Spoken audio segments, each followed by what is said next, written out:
parking kat rumah. Ni pusat servis. Kereta keluar masuk pusat servis je. Tak keluar mana-mana. 1 kilometer jalan.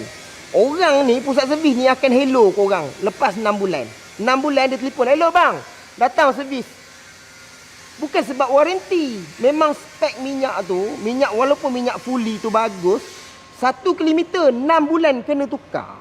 Kalau tak, yang pertama waranti nak cover. Nombor 2, dalam minyak hitam dia tak sama macam gearbox auto. Dalam gearbox auto tak ada sistem pembakaran.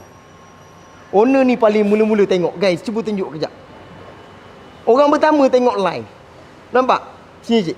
Orang pertama tengok. Orang lain kena tengok malam ni. Dia tengok awal-awal dah. Kusyuk dengar.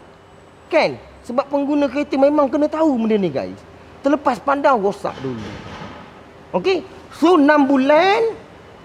Walaupun 1 kilometer, dia akan telefon hello, datang. Bukan sebab waranti. Memang